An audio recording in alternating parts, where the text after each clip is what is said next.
What it do? This is I Self Devine. I just jumped off the porch with Dirty Glove Bastard. Aspiration, master every situation. Intuition navigating us to higher places. Yes, sir. We right back at it, y'all. We got a day one family member right here, man. We got my boy, I Self Devine, jumping off the porch with us today. What's up, bro? How you doing, sir? Man, I'm feeling great, bro. I can't complain. How about you, man?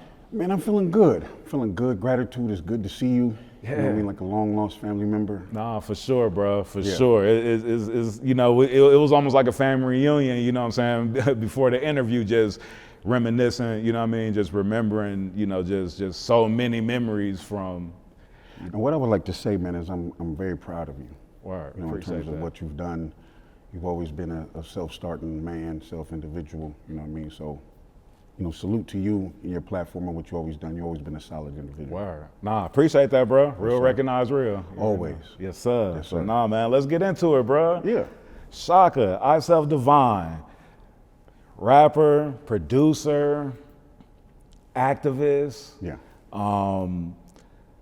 racial injustice trainer, et cetera, all of the above. How would you describe yourself to someone who's meeting you for the first time now? Damn, that's a good question. I would say organizer and activist, MC, revolutionary. In terms of the way I was raised around Panthers, and my introduction to hip hop was, from a liberation standpoint, so that was always kind of how I started to do what I did and how I would, I would actually call myself a hybrid practitioner at the intersection of art, music, and politics. That's the best way to describe what I do. Word. Because in each realm, I feel that I find the connecting points between the two. So even as an MC, we talk about all of these issues, but then beyond the issues, what are we actually doing to implement, to go beyond, to build leadership capacity? Because a lot of times in particular communities, there's a lot of contextual information as to how and why people are not in positions where they need to be. And so my work reflects engaging those kind of folks, connecting with stories and people that, you don't necessarily hear from. No, for sure. And you said that you make music that's designed to move people's hearts, heads, and hands. Can you speak to the importance of, your message and your voice needing to be one that is, giving people some direction or, giving people that energy? I would say it's motivation. It's a mantra. It's a soundtrack to the revolution. Yeah. What I've been telling people is, culture sets the political tone. So you might hear an issue in a music format that actually gets you to ask questions. For me, when I was coming up, I would listen to Public Enemy. I would hear something, not understand what it is. He said a supporter of Chesamard. Who's Chesamard? Oh, that's Assata Shakur's original name. So that was my entry point. So again, you want to get people to stop and think about things. I think these days things are really readily packaged and pushed on. And, we're not getting that deep home cooking, that soul food. So when I think about, I had a friend of mine recently who was like, one of the things I respect about what you do is you do shit as if it's for you. That just happens to be public where other people are watching and peeping it. And so there's always a lot of intentionality, in terms of what I do, whether it be the music, even with the brothers behind me, this is my unit. And we were talking about, we could have been many different places and took many different avenues to do that. But the integrity level is too high. Yeah.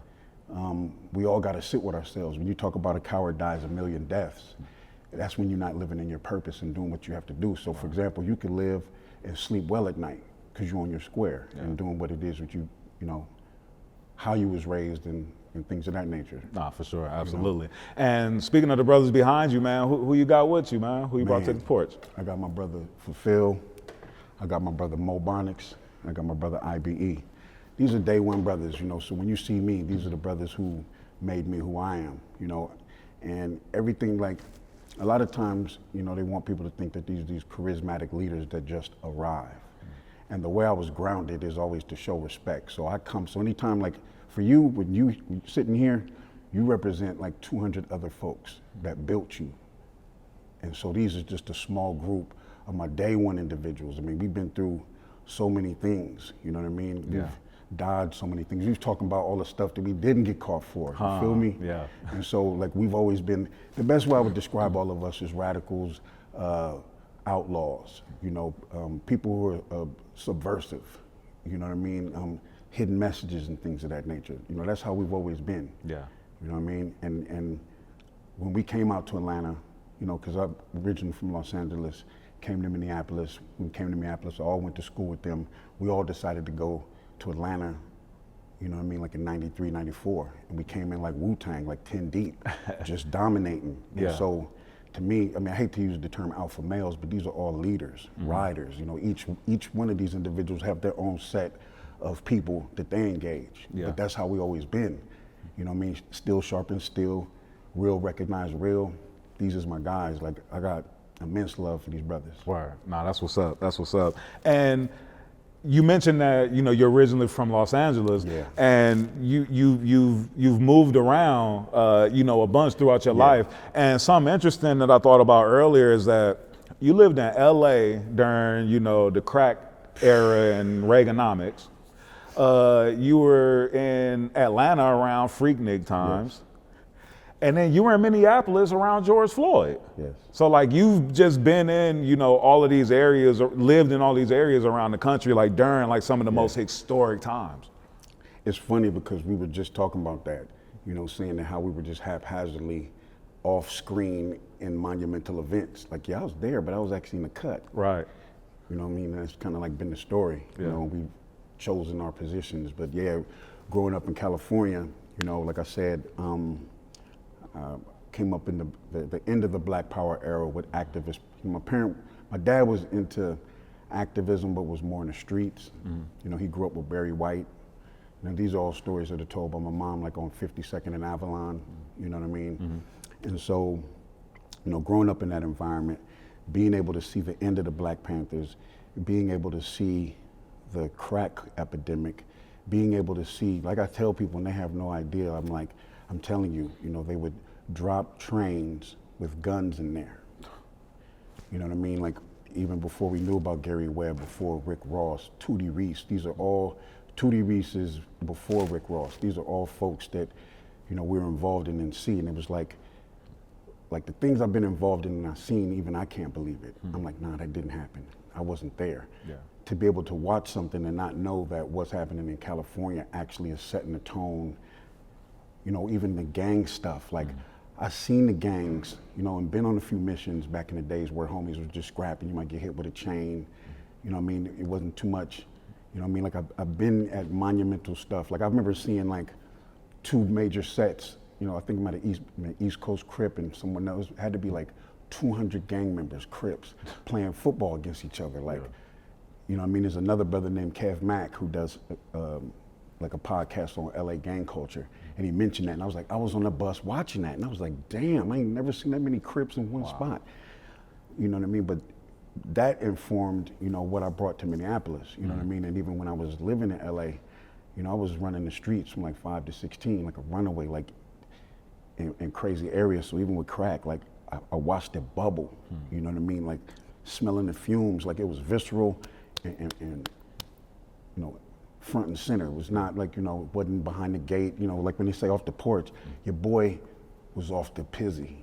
You feel me? Yeah. And so and then one of the things I know about, you know, our bond is, you know, we're Laker fans. Absolutely. And that's another thing, you know what I mean? I'm a diehard Laker fan. I'm a real one, and I've actually been in the Great Forum, all of that. Yeah. You know what I mean? So that's part of the landscape, and you know, that's what actually oriented me in my understanding of hip hop. You know, coming from gang culture, coming from activist culture. For me, I got involved in the graffiti. You know what I mean? I did some gang banging for a hot second, and I was like, nah, I'm kind of cool. You know, I remember like the last little episode I got into was it was on Central Ave in El Segundo, like at Centennial High, where Kendrick went. Yeah. And there was a little gang situation. I was like, man, I don't know if I'm really built for this, man. You feel me?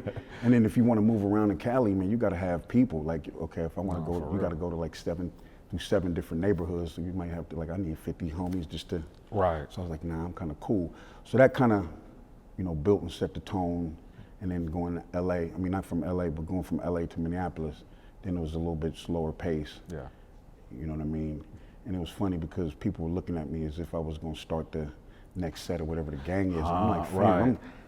Yeah. And it's funny because that's what a lot of cats do. Yeah. Go up there and start the set. Yeah. Yeah. But the thing is that for anybody that really knows how gangs operate, they get at you. Like, I was in and out by 14.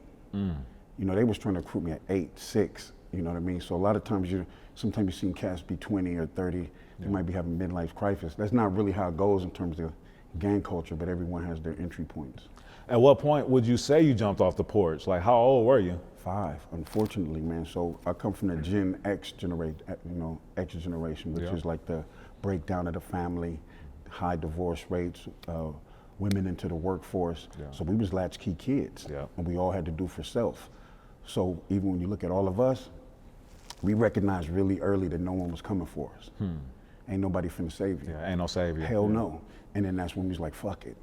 So it's like, okay, if you're staring at a blank wall, okay, well shit, how do we build from this? And that's what really, so a level of resilience, like fuck that. And that's one of the things I see that's different in different generations, whether it be millennials, X, alpha, shit like that. Yeah.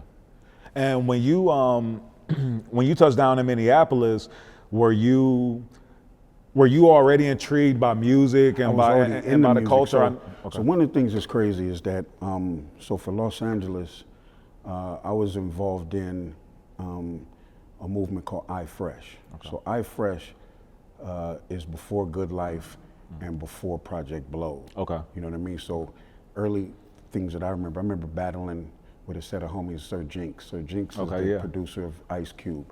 Back in the days, he was an MC. I remember battling that dude Candyman who had knocking boots. Now, bear in mind when I'm throwing these things out here, I'm also aging myself, but you can tell, it's wisdom, it is what it is, you feel me? Now. But so I was in the soil. So there's always a thing where a lot of the underground Cali cats be like, your Minneapolis OG is even one of our people, so he put y'all on. You know what I mean? Yeah. So if I hadn't dipped, I would have been involved in all of that stuff. Yeah. You know what I mean? No, for sure. And so I was already, so at age 14, I had already spent a year in juvenile hall. You know what I mean? I was already on probation. Yeah. I came to Minneapolis on probation. Yeah. I got my youth record sealed. So I was already on, my mom told me, she was like, there was this one point in time you came to me and was like, Mom, I gotta get out of here. And she was like, you know what? If I don't do that, I won't be able to live if I gotta bury you. So she's like, we up. You know what I mean? Like, I always tell people, man, so before I came, by the time I got to Minneapolis, I already escaped death 3 times. Not like, I'm talking about like first time getting shot at 8 in a vacant lot. I remember a little Seville. I just remember the flash. That was the first time I started running, and I was already gone before I recognized I was like 5 blocks away. My feet, the fight or flight, like we out, we up. Yeah. You know what I mean? There was one time in Gardena, got into like it was a riot between like Payback, Shotgun, some Bloods, and some essays. You know what I mean? I remember turning around the corner. The essay had a knife, like swung at me, like I was, oh snap. That was another time. Yeah. There was another time I was coming from downtown in East LA, going to rack some Levi's or gaffle some Levi's, And I remember getting off, and like how they say, they did the little whistle, like the Beat It video, niggas just started coming out the woodwork. I'm like, oh shit. So as I'm walking, there's another essay, and again, I'm blessed. So as I'm walking, like a police car drives, and this nigga like tosses like a little shank wrapped in newspaper in the thing. And I was like, oh damn. Then he comes back, he's like, oh, you're not that Mayate. I thought you was the. Then there's another time I got off at the bus on 120th, and they thought I was this dude named Alfredo. And I know Alfredo, he's Puerto Rican. But nonetheless, as I'm getting off the bus, walking, because I lived on 122nd, so 120th is like a mid-street between Blood and Crip, and then when you get over here, it's more Blood. And about 15 niggas ran up on me. And I went to a house, because we used to catch the bus, and I thought they would let me in. They did not let me in. And I was like this on And I swear to God, they circled me. Oh, that's not him. And I'm not lying. Niggas had a, you know, one of them things you pick, like break rock. Niggas had that, chains, nigga had strap. I'm like, I'm glad I'm not him. You know what I mean? So not like funny shit, like, nah, nigga close, like, okay, it's not him. Stand down. Like, so I'm already, that's the kind of shit I'm coming to Minneapolis with. Yeah. Scenarios where you can see your life flash before your eyes. For real, so I'm traumatized and compressed and not even talking about certain shit like that. Like some of these stories and shit I've been to, and now I'm actually, you know what I mean? Because when you're dealing with traumatic situations, you always be like, man, that ain't me. Somebody else probably got it worse. To where like, I had some homies from Cali reach out to me. They was trying to find me, and they were like, you know, the neighborhood that we grew up in was like one of the most violent. And I was like, it was? Okay, cool. Like another person you can validate, like that's how it was? Our shit was really that fucked up? Yeah, my nigga. Yeah. Damn. You know what I mean? Yeah. And so, but I still didn't have this shit out my system. I started fucking around again, and you know, then I had to sit down a little longer. You know what I mean? And then after that, that's when I was like, man, okay, I'm cool. I mean, I was always doing the music there, but then after that, that criminology element, I can't say that it ended. We just got more smarter with it. Right, yeah. No, I could dig that. And at what point did you decide to, you know, change your life and, you know, start moving you know, start moving forward and start moving in a more positive? The first time I got locked up, it was funny as hell. It was a joke. I'm seeing niggas I ain't seen. Oh shit, where you been? Huh? I come out with the form like I'm giving props. Second time was like, oh, hold up. It got a little more deeper. There was more years at the, you know what I mean? And then one time I remember so when we would be going through our court, we'd all be like chained, and then we'd go down certain, you know, because in Minneapolis, they got the courthouse where the holding tank is at the very base of the city center. And I remember one time I was like, looking at all the niggas chained, I'm like, black, okay, native. Okay, look at the guards, white, like, nigga, this feel like slavery. And I was like, oh, hell no.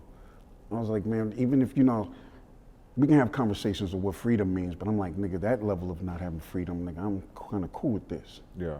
And that was like a tipping point. This is probably like, I'm like 19, you know, 20, and I'm looking at 5 to 10. And luckily, I got this thing called stay of imposition, which basically means I got out, I got less than a year. And so it's funny because moving from Atlanta, so from LA to Minneapolis, I'm on probation. From Minneapolis to Atlanta, I'm on probation. So I was actually on probation in Atlanta. Yeah. You know what I mean? Like I had to check in with my PO, you know what I mean, in Minneapolis. And then when you got here, like if you did, I don't know how it is now, but because I didn't do the crime in Georgia, I had to pay to be on probation. Wow. Yeah. It was like a little office on Peachtree. You know what I mean? But again, when I was 19, I was like, okay, enough of this. Let's figure something out. And then I actually went into college. I went to art school. Okay. You know what I mean? But prior to that, I wasn't fucking with school at all. Like when you talk about how racism played itself out, it really played itself out in school. That's where I seen it at. Yeah. So when we talk about LA, I mean, I went to De Colores, which was a preschool. Then went to Mitchell Torino on Sunset, 74th Street School. You know what I mean, just getting kicked out, like Palms Junior High, Perry Junior High, Drew. So Perry is Gardena, Drew is like Watts. Like I'm all over the place. Wow. I'm just, you know what I mean? Like, so again, I was not protected per se. I was out in the street. You know, you got moms working like 3-shift jobs and working at Killer King. And so I'm out, no supervision. You know what I mean? Like, so I'm always been, go ahead, man. Oh no, I was about to say, was hip hop like always like the soundtrack to your life? Like, was it like during those early times and, you know, in LA, like were you, you know what I'm saying? So prior to that, man, you know, we was listening to everything. You know, I grew up with, you know, Patti LaBelle and, you know what I mean, Curtis Mayfield and all of the things, all of the foundations. So like if hip hop is a dish, all of the elements prior to that, before getting cut up and chopped, I was dealing with. So soul, you know what I mean? We was doing the dozens, you know, we talking shit about each other. So that's the verbal part of the MCing. So, and then I had a mom that was hella conscious, was like, you know what? I want you to look at Cabin in the Sky. See, they breakdancing. I want you to understand that, okay, this hip hop culture, part of it is telling dozens in the field. It was slaves passing time by seeing who can outwit each other. You had the griots telling the stories. You know what I mean? So I was always grounded. Like, so when hip hop started to pop, I knew it wasn't a bastard child. I knew it had relatives, and I was introduced to them. So even like, you know, seeing the Panthers or the remnants of what was left, and them being involved in soul. So that, again, that's how art and culture, you know, vibe. Like, there was this one brother, rest in peace, he was killed by the FBI. His name was Alprentice Bunchy Carter, and he was one of the folks that, the precursor to the gangs that converted into the Panthers. And so what he would do is, he was one of the best dancers, and you know, whatever the venue was at that time, he would get up, grab the mic from the DJ, say when the Panthers meeting is going on, he didn't get to preaching, drop the mic, did the little dance, you know what I mean? So when you talk about the use of culture and music to, you know what I mean? So well, when I think about music, it's like the music part is the appetizer to lead into the other stuff. And there was a point in time when all I had was appetizers, like my music was political, but I was trying to find my actual place of where I actually want to be beyond the music. And that's what I kind of found in the last 20 years in Minneapolis, because I left Atlanta in like 2000. Okay. And were you doing, when did you start doing graffiti? How did that come about? So again, my mom again, so when Style Wars came out, I think it's just like 82. Yeah. So I'm 10. My mom takes me thinking, oh, this is gonna be, you know, I just wanna expose them to a lot of stuff. And prior to that, I was doing, you know, just traditional art. But around 82, when I say, okay, graffiti, taking shit, fucking up shit, blowing up shit, like hell yeah. You know, and I remember for a minute I was kind of nervous to tag, so like for a minute I went through a period of just like not hitting up shit, then it was like, nigga, fuck this. Yeah. And then there was a way of tearing shit up. And so to me, the way I looked at it was like, one of the first elements of being political is the ability to take space. Fuck asking for it, nigga, I'm taking this, nigga, I'm this. And then I threw all the art away. And then everything was through the lens of like hip hop, you know, or through at least graffiti. Yeah. You know, and so like MCing and doing graffiti kind of came at the same time. And every once in a while I have somebody ask me a weird ass question like, which one do you like better?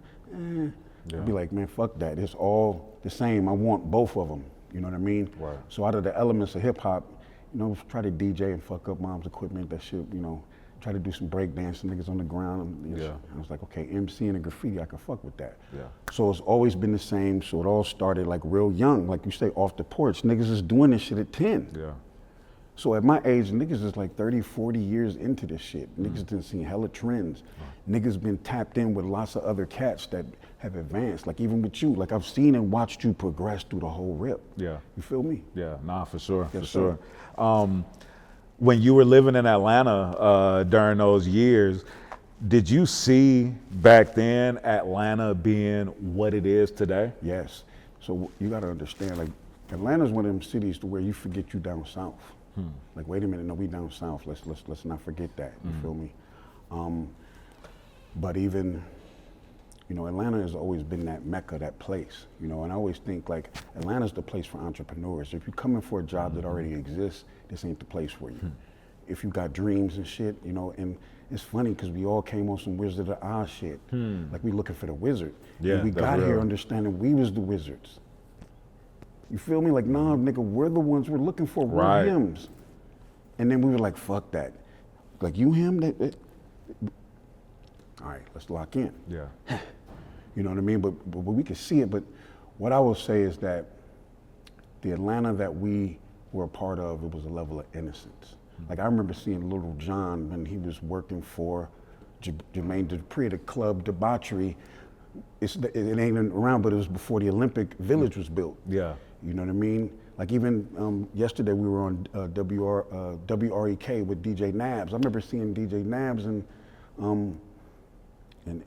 like 94. You know, even these brothers back here was tapped in with lots of luminaries, you know what I mean? Dealing with Ludacris's and what have you. And even, you know, so that's why I say our unit, you know what I mean? I have my innovative piece, but they had their innovative pieces. I mean, beyond being MCs, these brothers were concert promoters. Like anything in the industry that needed to get done, let me fit in and then maximize that to something else. You know what I mean? And that's why these brothers is up here with me, because in terms of like the impact of what we did in Minneapolis, we recognized we bumped into a ceiling. This is before like the Rhymesayers and all of that. Like, okay, we got to be out.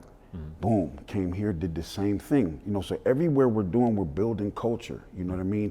And it's, I mean, you and I both know a lot of times when it comes to culture, the people that really had their hands in it, sometimes they may not get the credit. Yeah. So we're all workmen, meaning we're hard hat cats.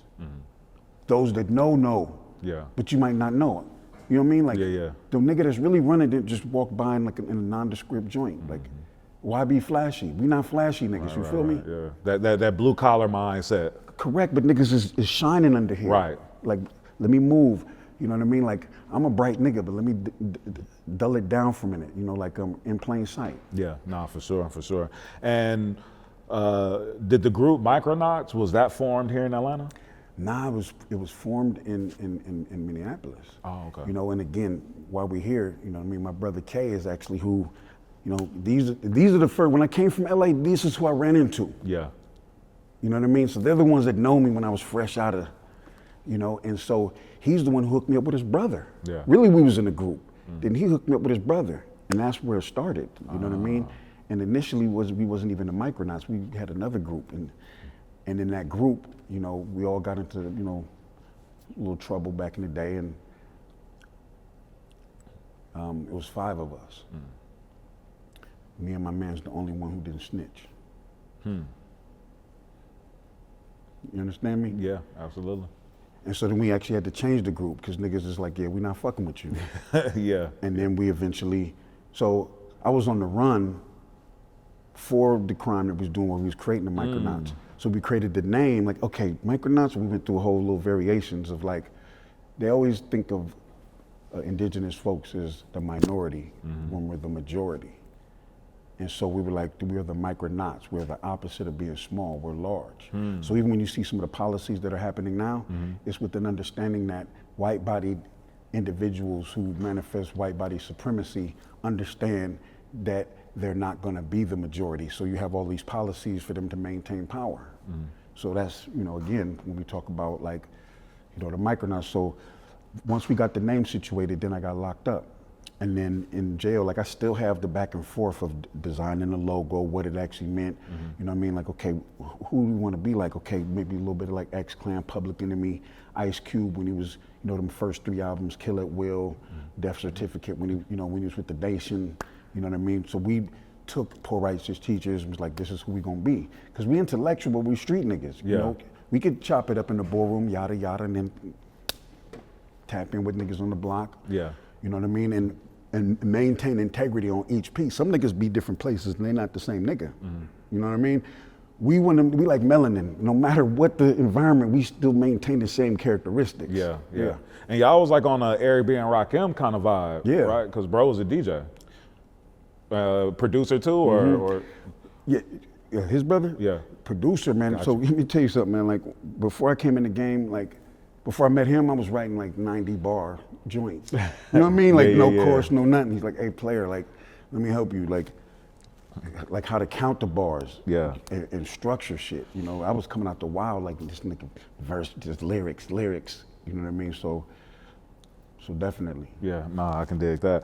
And you know, you're such a staple in the Minneapolis hip hop scene, and you know, like you're so important, you know, to the culture and to the scene there in Minneapolis. Like, how does that feel to even be just, I mean, like just to be recognized, like in the city through the, you know what I mean, like through the community and all that for your work, not just as a rapper. You know what I mean? I think that we all subscribe of not resting on your laurels. And so I tell people, we make Kool-Aid, but we don't drink it. We don't drink what we make. That's real. And so you stay humble, man. And every once in a while when you try to like, you know, get bigger than your britches, you get reminded. Like I remember Chuck D, I chopped it up with him. I'm at his crib, he making me pancakes. I'm zoning out like, this Chuck D. And when I was like, man, how you so humble? Like what? And he's like, yeah, every time I try to think I was bigger than who I was, you know, reminded. You know what I mean? Yeah. And then also I come from an environment where you don't celebrate too long. because the party might get shot up. Yeah. You know what I mean? And then, you know, even when we talk about basketball, you know, you have like the Phil Jacksons that niggas win, I'm calm. Niggas lose, I'm calm. Because as leaders, niggas is paying attention to the nervous system. Right. Okay, Spitty, he good? Okay, I'm good then, fuck it. Like a pilot, nigga, okay, I got on the plane, the pilot's sweating, nigga, what's cracking? Right. I'm kind of nervous. Right. You know what I mean? Yeah. Or if I'm hanging with a nigga that's constantly turning his back, nigga, what's good? Like, niggas is hyper vigilant on swivel, like, what's cracking? Yeah, nah, for real, for real. Your project, Self Destruction, that you released, I remember like, I remember when you released that project and like it just being like, a lot of the talk was like about the fact that you were pulling in and working with so many up and coming artists and producers and people, and like you put a lot of people on like with that project, and that was a project where you had the opportunity to probably go out and grab like more decorated producers and features and things like that. But I feel like the way that you've just moved within your life has been that way, putting people on and rooting for the underdog. Like why have you always been that way? It's the whole reason why these brothers are here, man. I didn't get here by myself. You know what I mean? And I think that it's my duty to expand people's parameters of what leadership means. When you look at the way wolves move, the leader is actually always in the back. So you got the first set of riders, then you have the men, women, and the elderly, and then you got another set of killers. So we be in the back. You know what I mean? And so, also, I never wanted to be like a clout chaser. So if I don't know you, we ain't breaking bread, we ain't eating, I can't actually tap in with you. I don't want it to be a transactional situation where I'm only fucking with you because I like the aesthetics of what you bring to the table. Is you a real nigga, you feel me? Yeah. Like after this shit cut off, nigga, we finna, and we're gonna go and we're gonna continue. I'm building relationships, so fuck transaction, I'm into transformative, and that's kind of always how it's been. Yeah. And so, again, we all have these ways of deciding how we want to move. And I always wanted to move clean. I always want to be right exact. I always want to stand on these two. Yeah. Because at the end of the day, I got a wild imagination, and man, I be thinking, it's like, did you do some whole shit? You know what I mean? That shit echo. If you want to, and it's like, nah, I'm not gonna. Right. No, sir. Right. Nah. Like I ain't even cut from that type of cloth. Nah. and then I like to work with the same people. You know what I mean? How they say some people ain't looking for new friends. I'm not really looking for new friends. Yeah. Nah. I want to fuck with the same people. Yeah. And even like the producers, like the Vitamins, the Jake ones. These are family members. I was just in Seattle and tapped with them and got them all together. Like sometimes we the kind of people that bring people together. Like these is dudes that live in the same state that ain't even seen each other. Nah, for sure. And these are people that, again, I be forgetting the magnitude. Like when I went to my man Jake's crib, I'm going up the stairs, I'm like, platinum. I'm like, oh snap, because again, when I be connecting with him, I'm not connecting with the platinum such and such. I'm not connecting with the, with the Spitty, with the platform. I'm connecting with you, and everything else you do, and that's secondary. I mean, it's important, and you do this, and so that's how I always wanted to do. Like, and that even go for graffiti. Like, in the crew, like if all we have is graffiti, I'm not interested in that. Yeah. Like all we do is paint, and that's. Yeah, no, I feel you. Yeah. Cause I pride myself, and I can appreciate the fact that, like some of my partners, it's like on the same tip where it's like, we rocking with each other because we rock with each other, but we all just happen to do some amazing shit. You know what I'm saying? But it's like, hey, but outside of that, we would still rock with each other. It's not on the tip of what we do and what we can, do for each other. And kind of back to a question you asked, man, I feel like the day I'll be able to reflect on my catalog is when I'm older and I'm not doing what I'm doing. But right now, I don't got time. Yeah. Nigga, put that on the shelf, nigga, let's keep going. What's next? Yeah. What's next? You know what I mean? Yeah. But every once in a while, when a nigga do stop, like I recently was scrolling through some shit on Facebook. I was like, damn, a nigga really been active. Okay, protest, Capitol been, you know what I mean? And when you really take inventory, you be like, but sometime when you're in the moment, that ain't the time to reflect. Yeah, nah, for sure, for sure. Can we talk about the fact that you had John Cena's intro beat before John Cena actually had it? Yeah, that shit was wild, man. We were putting together the Self Destruction album, and Beyond you know, MC, and I'm a crate digger, so I dig for samples and stuff. And so me and Jake was always cool, and we would talk and have conversations about stuff. And I remember while we were putting the album together, he's like, I got these 2 joints I made specifically for you. And I'm like, bet. You know what I mean? And both of them had the same drum. One was the Cena joint and one was another cut, but they were using the same drum in different variations. So boom, you know, I go in the studio, record it, everything's great, bam, bam. I think we about like halfway through the session, you know, I get a phone call, and it's Jake. He's like, hey, what's going on? I'm like, what's good, man? He's like, you know that cut I gave you? I'm like, yeah. He's like, I don't know how it got on it, but it was on a tape, you know, a CD and such, but they liked the beat I gave you and 3 other joints, and they offer me, I ain't gonna get into the details, but mega bands, to the point where like I was not in that mega band situation. You feel me? Yeah. However, again, when we talk about building, I feel so much respect that homie called me. Hey fam, whoop-de-whoop, blase Skippy, Yeah. yada yada. And I'm like, hey, do what you do. And we were talking about that when we tapped in. And he's like, that's a real one because you want me to win. Like, you got more bread off that situation. You eating. You know what I mean? Your people should want to see you win. Like, no, that's my beat. I need that. Like, but do you got, no, I don't got that. You know what I mean? Right. And then it's funny because, you know, what he gave me in return was when we were on tour, I went to his crib, he gave me Everyday Shit. The Midwest is young and bright. You know what I mean? Yeah, yeah. Ice cold. And then he played me, and we were talking about this yesterday, then he played me the beat to Rock Cocaine Flow before it came out. And we were in the, like, oh shit, blah.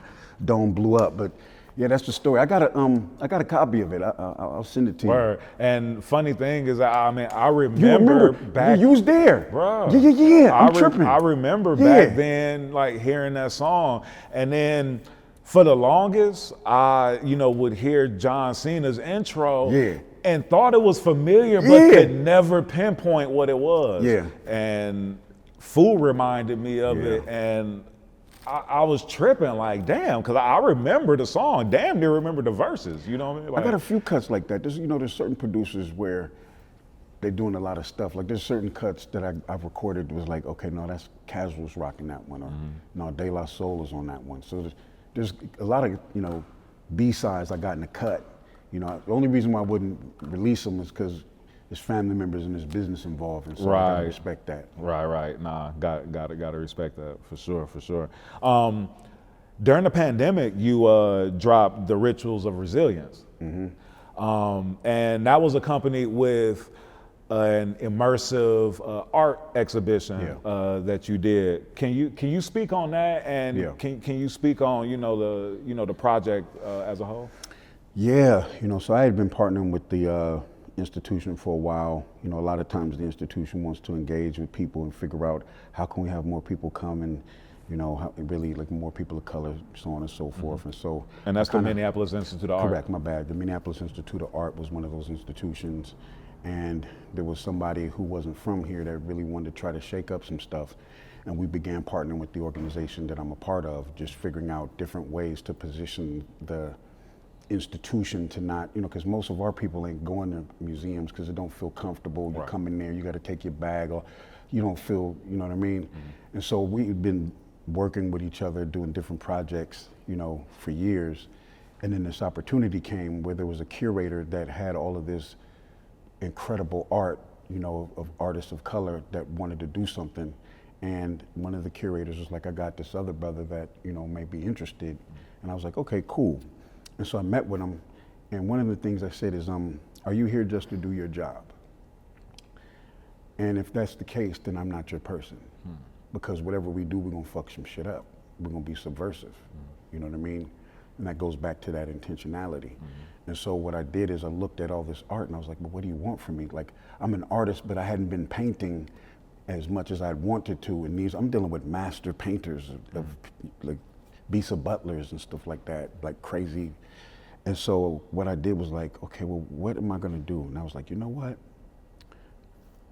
Let's create an album. You know, but the thing is that I had to put the album together differently. It's not an album of what I would want. what I did was after I curated all the art, and one of the things was particular is all of the art, I wanted to make sure that it showed our faces.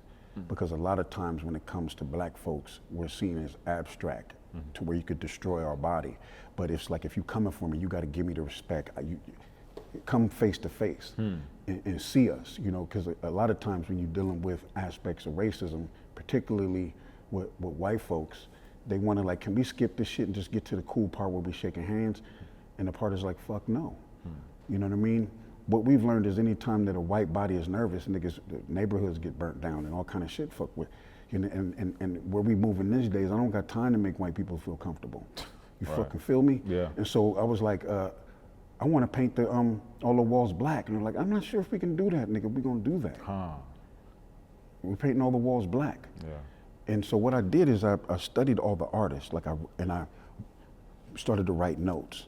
And then once I had all of the artists, maybe like 30 artists, I was like, what are the common themes? Then I started to aggregate the data and start to see different themes of resistance, Pan-Africanism, things of migration, traveling, like even when you talk about the Great Migration, which is the biggest migration in history that went in 3 waves of people moving, you know, I was like, these are the themes. And I said, everything that we're dealing with is actual rituals, something that's continual of resistance, of defying colonialism, oppression, fighting against. And so I was like, this is what it is in a place like Minneapolis with the backdrop of George Floyd and all of that. And so we were able to paint, you know, the walls black. I was a part of every aspect, like to the detail, the font. You know, I mean, I have all the receipts too. I sent you I didn't even send you everything I could have, but even mock-ups, we were so intentional. Yeah. I had people come to me and be like, you know what? I don't really fuck with the museum. When I went to the museum, to get to your exhibit, it felt like I was going through oppression and then I was coming home. When I came there, my shoulders dropped. I felt like this was my spot. You know what I mean? Like the porch, okay, cool. I feel comfortable, man. Go ahead, roll up something, do what it do. Yeah. You know what I mean? And how it went down is when you would come into the gallery, you have your phone, you scan the QR code, the music downloads. So now I'm giving you a visual landscape to go with the art that's reflective of the art. You know, it's not as if like each art piece was a song that went through it. It was like all the amalgamation of all of them are sprinkled through everything. And so to me, every time I put together albums, I want to be challenged. You know what I mean? Yeah. Like, as far as I know, for Minneapolis Institute of Art, that was the first time they had actual sound installation accompanied into a gallery. Yeah. I can also say I have high-level curation on my resume. You know what I mean? Absolutely. And so it was an honor, but the thing that was crazy is after all of that happened, everybody who was a part of making it happen got moved. So again, you know, sometimes you might win on Monday and then you lose on Thursday. Monday you unionize, okay, we got it. Yeah. Friday everyone's fired. You know what I mean? That's why it goes back to don't celebrate. Right. But because we also told them we was coming, because part of what the job is to decolonize this institution of the museum. Yeah. That, you know, when you have colonizers, the museum is a manifestation of the spoils of what you've conquered. So imagine if you have Egyptian or Kemetic art and that's your people and you can't even touch your shit. That's a real situation that happened. Oh yeah, for sure. They had an Egyptian, and I had some people like, man, hey, Shock, we know you're tapped into the museum, and like, what the fuck's going on? Like, this is our shit. And so again, like, I'm not here to just hang out. You know what I mean? I'm here I got business to do. And that was another opportunity. Yeah. And again, the way I would frame the story if it was in a book is what happens when you try to colonize an institution. And they fought back. They was like, oh, you coming? And then on top of it, they got rid of all the people who were responsible for making that gallery while talking about it in circles of museums and curators of how this is so diverse. Wow. We're like, what the fuck? You on stage bigging this up, but you undermined, you know, and that was actually a sore point for me because there was a point in time, in addition to the gallery, even the workers trying to unionize, there was a whole bunch of stuff going on. Wow. And as a community organizer, I wanted to work with them with my vantage point. I was willing to leverage my gallery to uplift, like we'll shut this shit down in the middle of it. Yeah. But the thing that I couldn't do, so this is how I do my business. If those who are most impacted are not at the front, like if I get on the joint, I can call the head right now. but I need your story and your narrative of what's happening, because I'm secondary. We need primary people to actually communicate. Then I'll leverage whatever. I mean, we was getting ready to tear it up, even send people in there to do stencils on shit. Like, again, that's what we in. We using art, whether it be art, music, and culture. We're here to tear shit down. We ain't here to just float and we're disruptors. Yeah. So you have to even be rebellious from within. Hell yeah. You know what I'm talking about? Like, yeah. And so it was a beautiful opportunity. But again, every time I do an album, I'm interested in doing things like that. But the only person I know who did something like that was Most Def in Brooklyn. I think connected with Ease. I don't know if one of the homies Ease was tapped in with that, but Word.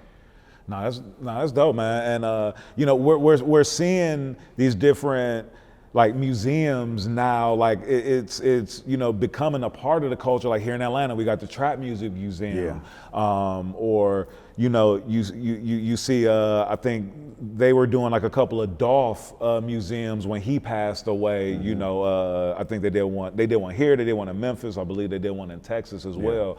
Or you know, going to Brooklyn and how Jay-Z had the Book of Hove, and they turned the library like into, you know, this whole exhibit. So it's dope to, you know, see like our culture, you know, be getting the respect that it deserves. And I mean, you doing it from the standpoint of being in the culture right there, like, you know what I mean? Like doing it like truly independent. And one of the things I will say, and I need to get better at this, is I don't like talking about myself.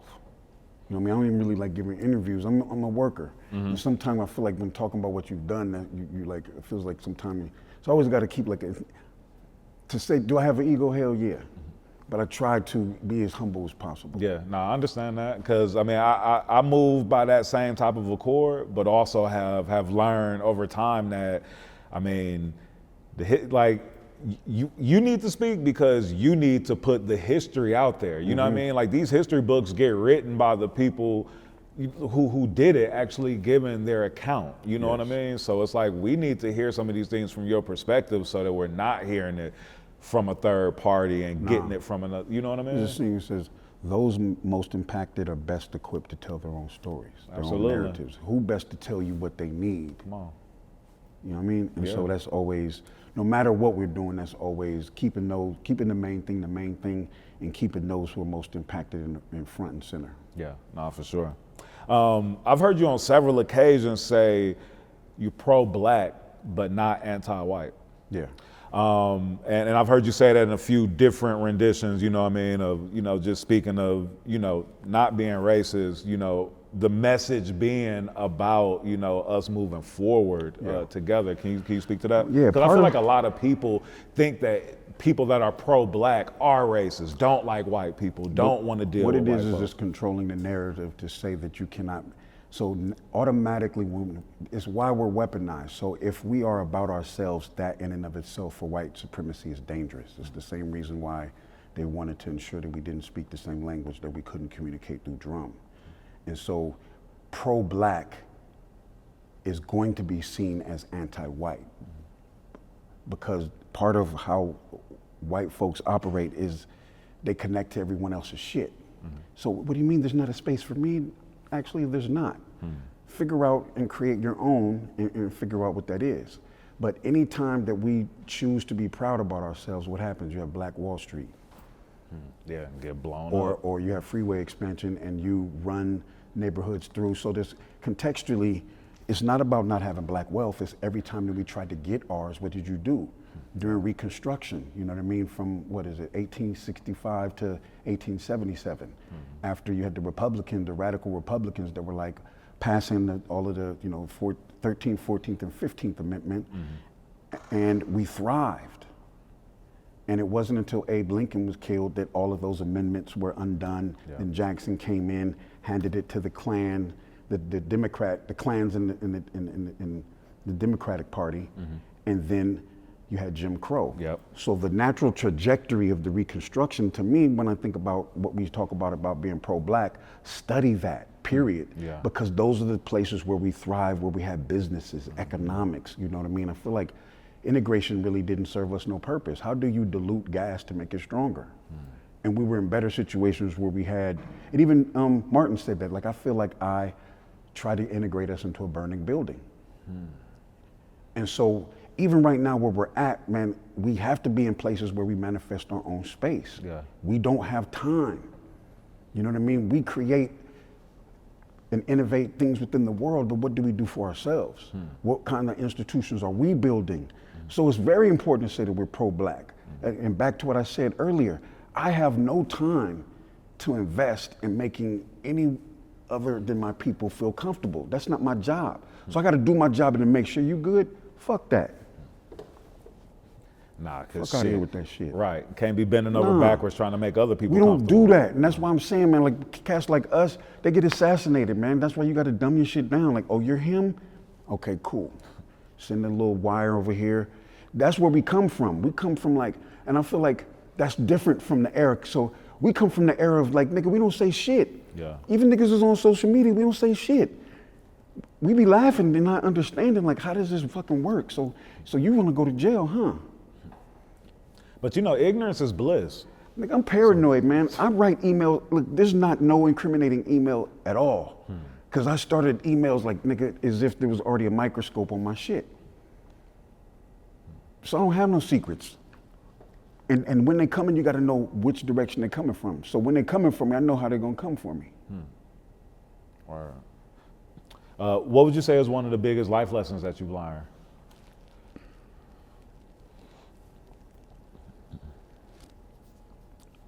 Humility. Just being in this position and being in this industry, there's tons of people that I saw that started off in different positions that may not have been powerful. And then there's been people that have been disrespectful to them, you know, and coming up. I hear tons of different stories, man. Like, we the kind of people that our name travels into the room before we get there and makes the connections before we get there. And when we finally get there, we just gotta actually be who we are because it's already known. So this ability to make sure that your name actually has weight. At the end of the day, your word is bond, that's all you have. All I have is my motherfucking word. And what I learned how to be is more accountable. Because when I was coming up, it was survival technique, it was jungle. Nigga, each one, nigga, tear each other down. Then I was like, nah, hold up. Then I had to be accountable, make sure and it took a period. It wasn't as if, because it's social capital. Yeah. You know, I say I'm gonna do something, I withdraw. I follow through, I deposit. Power is based on your transactions of doing what you said you are, to where niggas know. You know what I mean? Any of these brothers say anything, it's law. I understand it to be so. I lean back, niggas got me. And even our interactions, as I get older, I only want these kind of things, nigga. I want, nigga, fuck going out as we breaking bread. How is we gonna get money together? Right. How are we building foundations? You good? Do you got to trust? Like, I want to see you thrive, my nigga, to where like institutions and shit, and we all got institutions. That's the thing, back to Black power and all this other shit and lessons and learns to humility and, you know, staying solid and making sure that your word is law. Word is your bond. Yes, sir. For real. You dropped a project with Muju Messiah. Yeah. Ninth House. Yeah, so the ninth house is the, you know, Sagittarius. So again, anytime we do something, it's like, man, what are we gonna do? Like, to have a topic is helpful to kind of build things around. And you know, I've known him since he was coming up, and you know, we both have some similar styles. I think I'm more serious. He's more of the trickster, but I think our shit comes together, you know what I mean? But he's been, again, I work with the same people. You know, Muja was on Micronauts, the second album, The Emperor and Assassin, you know what I mean? And then we sit down and we do other stuff. I've jumped on Patriot Act cuts with him when he had that video for the Patriot Act. So yeah, the ninth house. So, you know, the catalog is long in terms of like, you know, there's at least 2 or 3 Micronaut albums and then tons of singles. There's semi-official that I did, you know, with DJ Abilities. There's the ninth house, you know, there was the Dismembered and Unarmed, which was a soundtrack again. You know, I had a brother who was involved in somatic abolition and talking about how race is held in the body, and put together a book called My Grandmother's Hands. And again, figuring out how to take his book and summarize different songs related to his to his book. Because this is, books to a degree are dead in terms of form, and so they're always looking for different interactive ways to engage. So the album has its own life in and of itself. So you might come across the album and not notice it's connected to a book. Oh, is it connected to a book? Oh shit, entry point, book. Or it could be like, oh, check out the book. Oh, they got an album? Comprehensive pieces that can be put together or stand on its own separately. Yeah. You know what I mean? And so, with Rez, my good brother, he's, blowing up in terms of his impact and teaching and training folks. But that was, again, another opportunity, and still working with the same people. With that album, what I did was bring all the producers together and pick out all the samples. And with each producer, gave them a set of samples and then said, go get to it. Word. And on the That Which Is Hidden project, one of my favorite songs on there is God in the Physical. Yeah. Can you talk about that song? Again, we are who we're looking for, so when it comes to God and doing godly business, they're going to want you to look for that outside of yourself. And the God in the physical, we all are walking manifestations of the Most High. And so how that album came about, was just back and forth on Instagram with a record collector, and I was buying records from him. And one time I seen them, they put a beat on there, and I'm like, oh snap, I didn't know you made beats. And so I contemplated, man, should I ask him about this beat? And I was like, yeah, hey, I'd like to get on this beat. And he's like, bet. And then I happened to be in LA for business. And so after I did my business, we tapped in, went to get records, put a few in the air, and I recorded it. And at the time, I was a guest star on a project of another MC, but the other MC was slagging his feet. And so I just took it from another MC and was like, I can, get it and rock out. Now, the thing that was interesting is this ain't the very first time that people have used religious samples. So as you can imagine, in the 70s when funk was going on, you might have churches and other gospel groups that make funky records. And so Alchemist did like a whole mixtape of nothing but religious samples.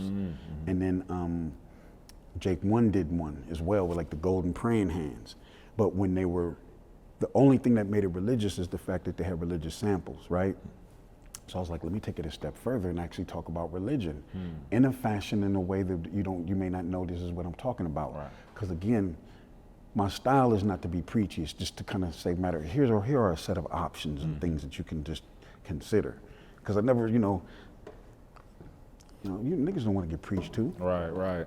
And that's what, from those that fuck with my catalog, they appreciate. Like, yo, fam, you kind of like just kind of set it up. You ain't be like, you got to do this and all this other it's like shit. you get the message, but you can vibe to it. So you don't feel like you being talked to. You know what I'm saying? And so part of what that was is that which is hidden is right in front of us.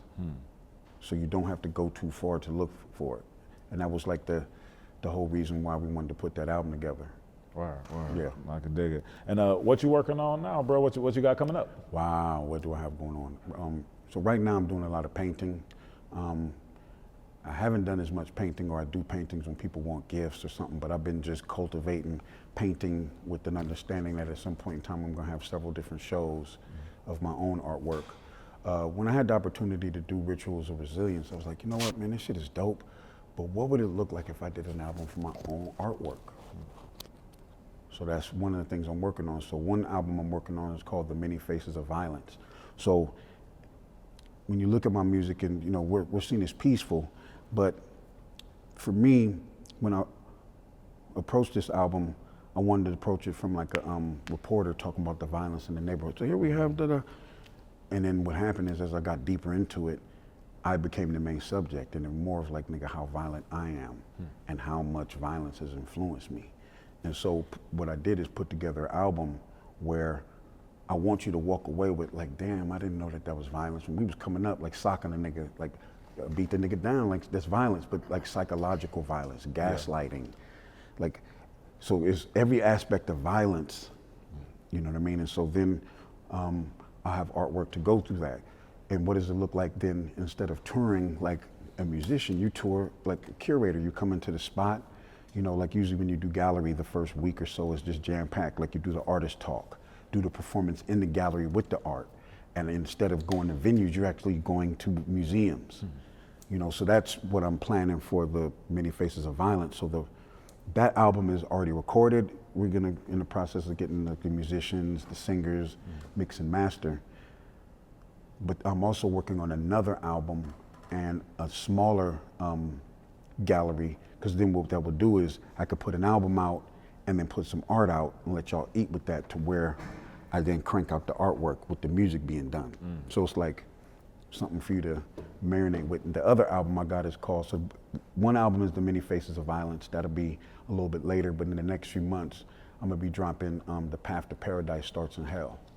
So again, when everything we've been talking about, so you will find my path to paradise of enlightenment started in hellish conditions, starting from the bottom, everything we talk about, jumping off the porch, the crack shit. But as we get older, we're all, you know, and even with you, man, we simplifying shit in life. We only making solid connections that really move us and motivate our spirits. Absolutely. You know what I mean? And so that's kind of what I'm cooking up. But I said earlier, I'm a hybrid practitioner. I do a whole bunch of different things. So I understand how music correlates with art. I understand how art and music correlates with activism. Sometimes you have community organizers that know organizing, but don't know how to actually engage hip hop or whatever art culture. Sometimes you have folks that are involved in hip hop but don't understand organizing. Then you have someone who comes in and understands all of them, how they actually work. In the same way that you have so an activist is a charismatic person who can bring people to the table. An organizer is one who actually develops the people that are brought to the table. A mobilizer just turns people out. Sometimes they get mistaken. I've seen a mobilizer get mistaken for an organizer. The difference with an organizer is never do for others what they can do for themselves. So you never enable people. So I'm not gonna tell you how to get there. I'm with you the whole way, but I'm not fucking finna give it to you, because at the end of the day, you have to know you got it on your own. And that's the core of organizing and all the work, man. When in my interactions, if enabling comes in, my body naturally shuts down. I don't have to wait for my mind. My body is just like, nigga, we're not doing this. Yeah. As an artist who is so intentional with your message, and you know, we see so much chatter on you know, online about, you know, the importance of rappers' messages, or you know, I'll just say like D1, you know, calling out, you know, different artists for the message that they putting out there and influencing the kids with. How important is it for artists to be mindful with what they're saying, and how much of it is entertainment? So I'll put it like this, you know, do I feel like everybody should have a message in their music? No. It depends on your orientation and a set of agreements that you made with however you define what your community is. For me, my entry point, I had elders and we made a set of commitments, and that's the way it is, but that's my shit. You know, sometimes it's dangerous to look at the next person because they on a different agreement, a set of rhythms and things of that nature. What I'm looking for is authenticity. You know, I'm looking for, like, even if we're on some street shit, like even with Mobb Deep, like niggas like that, you know what I mean? Whether you live in it or not, it's like, you know what I mean? There's you can tell when people ain't real with it, you know what I mean? But for me, I'm not necessarily on that crusade. I appreciate those that I'm doing what I do, and sometimes the best embodiment of what to do is to just do it. You know what I mean? Like if I'm a Muslim, I am the actual calling card for Islam. So the way in which you engage with me, so if I engage with you in a manner that I am who I am and I'm not pressuring you, but you see how I'm operating, that gives you the choice to be like, hey, you know, the books you into, man, like what's up with that? So that's how I move, you know what I mean? So through proximity. And one of the things as it relates to the young folks as an OG, I can't tell you how many OGs asked me for some shit I didn't ask for. Hey, that's cool, but I didn't even ask you that. So I gotta be invited into places. So even with the uprising, there was some younger youth that was just tearing shit up. They were like, hey, OG, we know you about strategy, man. Would you come in and talk to Say Less? Because also my medicine is rough. Yeah. Meaning, I'm not here to tell you what you need to hear. I'm not here to tell you what you want to hear. I'm gonna tell you what you need to hear. Yeah. So if you invite me, I'm giving you nothing but the ruggedness. You know what I mean? And so, I don't feel like sometimes, like even with food, you have shit that's nutritious, then you have shit that's hella good and has no nutritional value. Right. Sometimes I need to just, you know what I mean? Just need to enjoy yourself. I'm gonna bang a few drinks out, then I'm gonna go hit a little Irish moss, spirulina. You know what I mean? We have to have balance. Yeah, for sure. And part of what it is that there's not balance. Yeah. And I think the difference is like, I've been in the game long enough to see Public Enemy go platinum. So we know conscious music can do that. But when you have a systematic engineering of something, and when you have gatekeepers that are filtering and siphoning, that's actually what it is. You know what I mean? And everyone knows that pivotal meeting that happened in the 90s, when you had, so people don't understand, like the same people that be connected with these record companies is also connected with the Black Rocks and the, you know what I mean? Yeah. Like I had somebody tell me that in '88, like when Rakim, let the rhythm, not even let the rhythm hit him, it was follow the leader. Yeah. A dude was like, yo fam, like all the heads of this, and I couldn't even grasp the concept. And now so that to me is the issue as opposed to, running up and trying to, Yeah. But some of this music, some of this shit's out of hand though. You know what I mean? Yeah. And then also got kids. I got kids that's from, kids in the 30s. I got 18-year-olds, 16-year-olds, 13-year-olds. So I'm in the loop and we having critical conversations. Yeah. You know what I mean? Hey, do what it do, but diversify your diet. You know what I mean? Right. And that's what it is, man. I throw some greens with that. Like, that's how I approach stuff. And then having kids, I'm able to tap in different generations and understand stuff. You know what I mean? Like somebody might be playing Yeet or, you know what I mean? Like, and so that's how I feel it. I think that this game is wide enough for all of us to get it. Yeah. And to a degree, like when we go out here, we got restaurants. You got Wendy's or you go to a little sushi spot. Like, what do you want to do? Hopefully everyone can get the same airtime. Real spill. Yeah. Yeah. Nah, that's what's up. Did I answer the question? Yeah, absolutely. Good. No, for sure. And definitely got a Laker question for you. What we about to do with Bronny taking the roster spot? I don't know, man. I mean, this is okay. Hey, fam. Hey, man, get homie off the. No, you know what I'm saying? He not riding with me on the vision. Oh, man. It's me and you. Yeah. I got hate. It's a little heat on this shoulder. Here's what I'll say. On one level, man, nepotism, everyone does it. Institutions, I know people that hire in the Hell family. There's nothing wrong with that. Mm-hmm. So that's one lane to go with it. On another, he may be cool, but I don't know. I mean, the evidence is to be seen. You know what I mean? And I'm like, we're all really feeling some type of way because as all of these teams are increasing and switching players, we're not doing shit. Yeah. You know what I mean? And I'm like, I don't want them to do to LeBron what they did to Kobe, which is, of course, like people blame Kobe because they chipped him out. Like, who's not going to take that bread? But it's your duty. What they didn't do is add other pieces. They were like, we're just going to ride Kobe, and they rolled my guy into the dirt. Yeah. I remember that game. He was Harrison Barnes in the cut. You know what I mean? Yeah. The 3 free throws and walked off. Mm-hmm. You know what I mean? So they grinded him into the dirt. Me, I only want to see LeBron maybe just this year, like, man, balls to the wall, like to throw it all out. Yeah. And then hopefully we could pick up some other folks, past the trade deadline. But as a delusional fan, it's like, okay, fuck, I don't think we got all the pieces. Yeah. Let's load up and go into war. Like, and we gonna do what it do. And niggas gonna be yelling at the TV. What the fuck? I'm telling you. Palinka, what are you? You know what I mean? Let them do this opening night. Let Bronny and LeBron like make history. Send him to the G League. Yeah. Let's fill that roster spot. Yeah, let's quit playing. And I'm tired of the little narrative, little runs. Rich Paul and them is like, no, he would really. Hey, come on, hey. They playing. You're the guy, I like how you're doing what you're doing, but from on the outside in, no sir. Yes, sir. You know what I mean? And so we'll see what it do, man, but man. Nah, man. Yeah, our Lakers need some help, bro. We do, you know what I mean? So here's how the trajectory goes. I'm a Laker fan first. Second, Timberwolves. If Lakers and Timberwolves going at it, it's Lakers. And it's crazy to be more excited about the Timberwolves than you know what I mean? Yeah. And not to switch too much, but like KG said something that was really dope, which is because you seen they ran out of gas. Mm-hmm. And part of what it is that I feel like they're gonna be good because they broke through the ceiling of getting their body ready. Because what was going on is last year they was on vacation. Right. So even though you win it, your mind and your body ain't trained that far. Right. Yeah. But now this go round, I feel like being able to have that, you know, rhythm is gonna be different. Yeah. You know what I mean? And so congratulations to the Timberwolves, yay. You know what I'm saying? Oh, what man. the fuck? Man, it's the Timberwolves. It's gonna. I mean, Yeah. I feel like that Karl Anthony Towns trade, them getting rid of him. Like I think like Timberwolves got a really dope squad, and Yeah. Anthony Edwards is on a whole. And then level. Randall's a dog, and Yeah. Ant's a dog. They're Yeah. gonna see that. And then, you know, my man Randall's in a contract year, so hopefully he don't ball hog. Yeah, he gonna ball hard. Yeah. he gonna ball out. Yeah, yeah. But nah, man, that's what's up, bro. Man, I Self, you got any shout outs you want to give?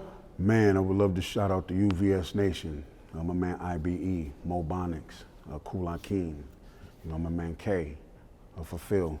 I would like to give a shout out to you, you know what I mean? Like, hey, you didn't have to do this.